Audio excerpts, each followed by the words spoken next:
How is it going then, ladies and gentlemen? Hope you're all doing very well. Welcome back to another video here on the channel. It's been a while. It has been a while. Apologies. Yeah, if you want to know what's been cracking, head over to my Twitter and you'll have a bit more of an update on there. But we are back. We are streaming pretty much every day. And obviously we'll go back to providing YouTube content as well. So I hope you're looking forward to FIFA 19. What we have on the screen for you is something from a stream, essentially. Just a game that I played against a fellow good player, Black Arrow. This was in Gfinity. It was the first round. I did get first rounded. We do end up losing. However, it's a good game here. He's a top 100 player and he regularly does well in Gfinity. So I thought I'd go ahead and show you guys it.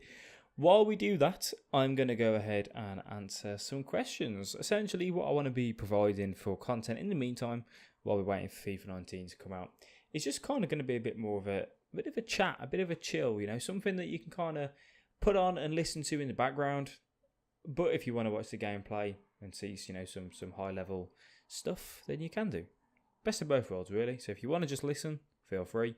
If you want to watch and listen, that's even better. So what we're going to be doing is we're going to be answering some questions solely based on FIFA. Not really too much to do with, say, specifics on FIFA 19 and what do we want and all that sort of things, but just some general questions that I asked over on Twitter. So thank you to everyone that got involved in that. Much appreciated. We're going to start off with a question from Michelle. How are you doing, Michelle? Thank you. Thank you for your questions. Appreciate it. He says, what are your opinions on chemistry styles? Do they work?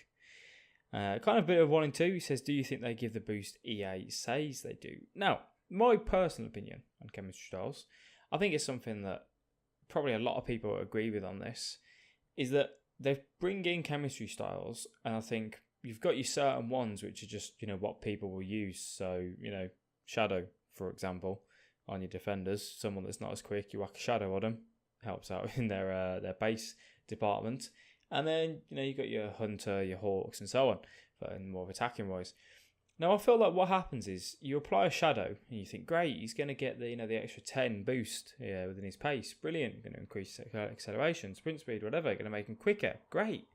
However, the attackers then have a pace boost sometimes. Not all the time, but sometimes. So then all it does is actually neglect the whole point of the chemistry style. At the end of the day, if you've got a, let's say, Cristiano Ronaldo running up against Sergio Ramos and they've both increased their pace, it's just the same as having them with no chemistry style, essentially. It just completely takes it out. I feel like chemistry styles will make the difference in somewhere where you probably don't notice it so much until maybe you really revert off it and see. It's going to be more in kind of the shooting department, you know, on the volleys or things like that. You know what I mean? Does that make sense? So, you know, if you pick up something and you go on to an attacker that hasn't got the greatest of volley, say he's in the middle 80s, and you know, you can take him up to the early 90s, I feel like you'd notice that a little bit more. I mean, I know you don't volley too much in FIFA, but it's just an example. I feel like you'd notice it more then. Or something else, you know, heading. Say you've got someone that's a decent header with the ball, let's say Aguero, for example, but you increase his heading. I feel like you'd notice the difference in the times when he bottles the header and when he puts it in the back of the net. So I think a bit of trial and error really would be the best way to kind of, you know, find the results on how good the chemistry styles are and do they give the boost that EA say they do. Now I have heard actually FIFA 19 that when you apply a chemistry style, you can now see the boost that it gives you like on the in-game screen, like, you know, when you've got your guy in your squad select or whatever, and then you want to apply a Hunter, it'll tell you exactly on his info what's it going to do in terms of ball control, dribbling, things like volleying and so on. Like, it goes right to the detail. You know how at the minute it basically just goes, right, I'm going to increase your pace and shooting, and that's it. No, it goes into more detail, which is good. The only other way you could kind of do that was by going on to a website like FootWiz, FootBin, Foothead, and so on. So now that that's in game, that'll be really nice, really beneficial. I think it will give everyone a little bit more of an understanding of what the chemistry styles do, because I'll be honest, I'm not really too clued up on them all. I couldn't tell you exactly what each one does, you know, if it increases agility and balance and that. I won't be able to tell you. So that'll probably help people kind of get a bit more clued up and knowledge. Next question we've got is, oh, by the way, if obviously you've got any opinions on this, then be sure to drop that down below, you know, and get a comment going. Next question we've got is for FIFA 19. What do you think is the way to increase the skill gap? Now, I'd say to increase the skill gap, it's not going to please everyone, but I think you need to make pressing something that just, if you can press well, you should be rewarded for it. Now, what I mean by this is if someone's a possession player and they like to hold the ball, if I press them and I bring my back line is going to be sitting pretty much on the halfway line, and I make it so they cannot keep the ball in their own half, they can't even pass it around in my half, I need to be rewarded for it. You don't get that so much in the current FIFA. You can press, you can take the players up, you can predict where the next switch is going to be, where the next pass is, you pull the player there, they just put that leg out and it just doesn't, they don't get it. I'm not saying all the times, if they put a leg out, they should get it. But I'm saying that if, you are really try hard in possession, I mean, Kurt, for example, presses brilliantly. He is literally actively thinking all the time, where's the next pass, where's the next switch?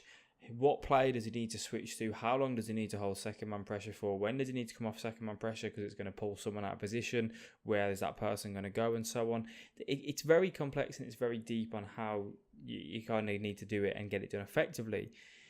But EA have got to make it so that if you want to press and you can press, you'll get rewarded for it. Now, I think the way around this is making it so that possession needs to be really, really difficult to keep.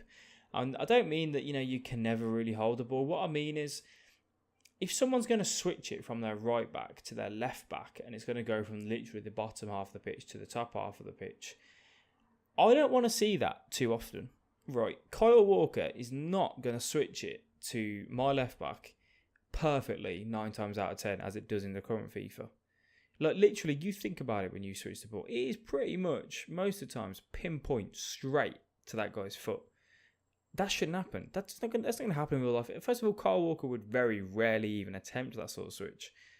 To completely loft it in the air and put it onto the other end, it's just not realistic, is it really? Like, just, tune that out. And also, one of the other big ones is like the 45-degree turn passes. When someone's facing the wrong way and then they just like spin around and pass it, and you're like, how that's not literally physically, humanly possible. Why is that happening in the game? I think you take them two things out, you immediately make the game harder. Make it so that passing is a bit more of an art and a bit more of a beauty. Like when you see someone build it up from the back, the other player doesn't even get a touch of the ball, and oh, that's a good goal. That needs to be like a fucking wonderful goal in FIFA. You can see there, I've just switched that and I've missed it. That needs to happen more often. That's my fault. Shouldn't have tried it.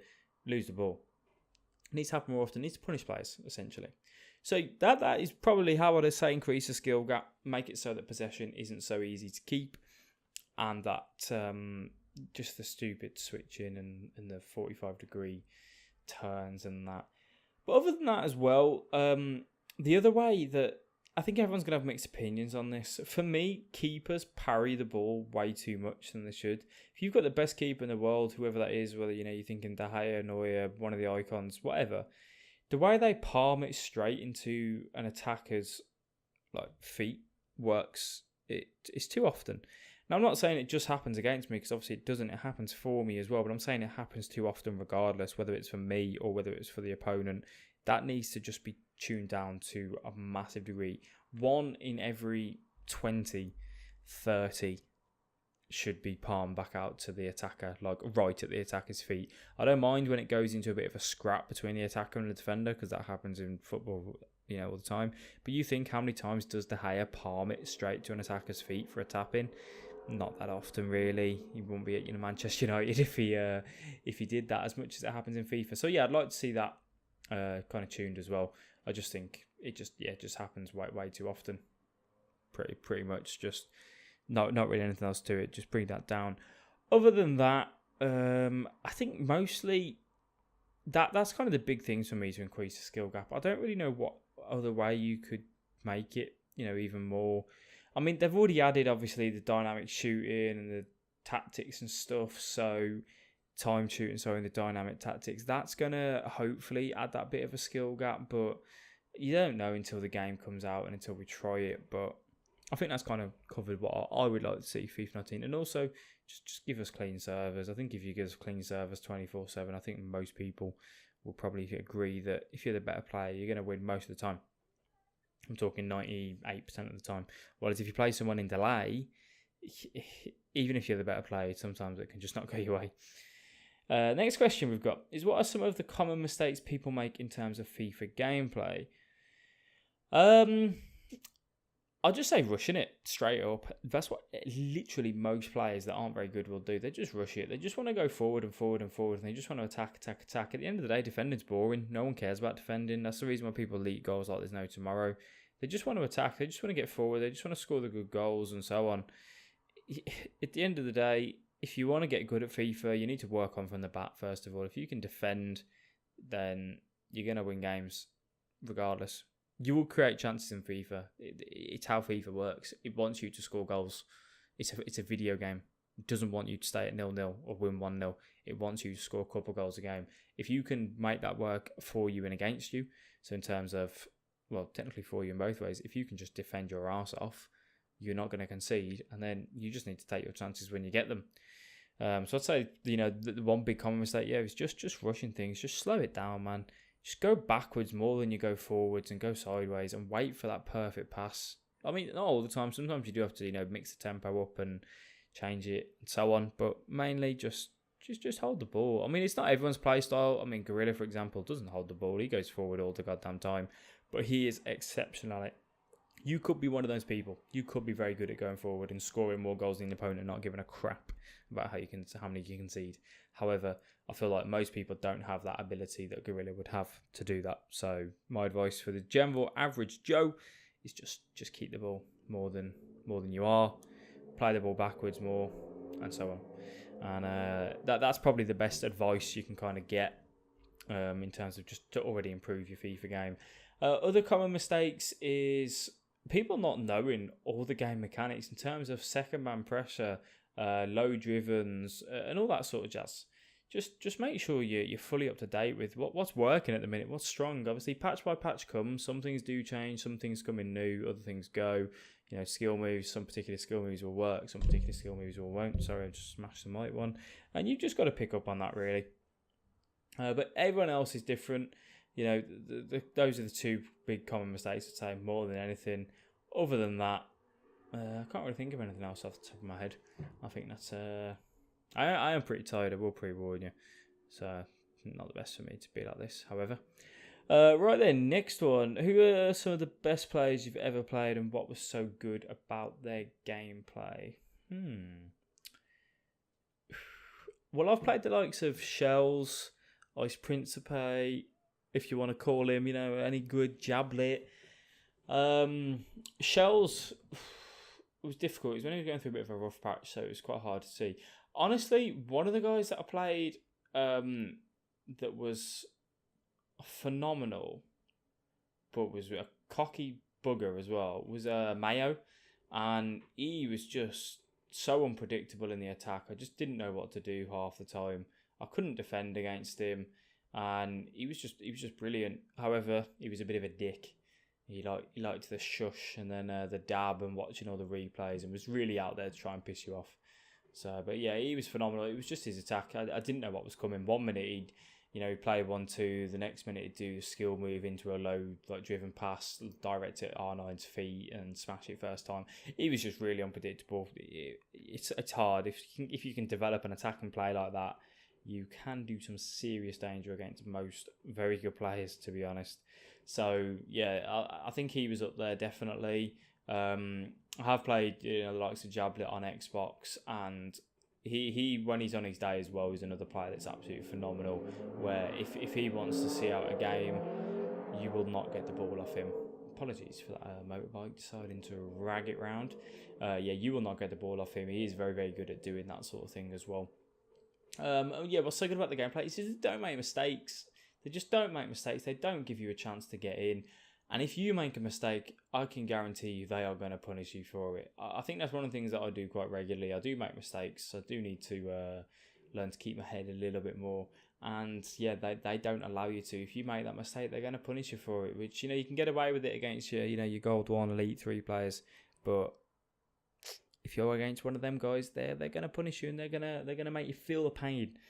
But other than that, I think really what I struggle with against most very good pros is just the way they attack. Something different about it. I can't seem to pull the knack out of it just yet, but they're very, very good at doing so. But if you after watching, obviously some of the best. Here he goes again. Hey, perfect timing. Dasari and Nicholas for me are the best ones to watch and find out what they do differently and why it works for them. Anyway, guys, that is all the questions for now. So if you have got any questions for me that you want me to answer in a future video, please do let me know. Drop them down below. Tweet me on Twitter, however you please. But yeah, drop them somewhere and I will answer them for you. I want to thank you all very much for watching. If you have enjoyed, then please do let me know by leaving a like and drop your comments down below. As I've said, subscribe to the channel if you are new.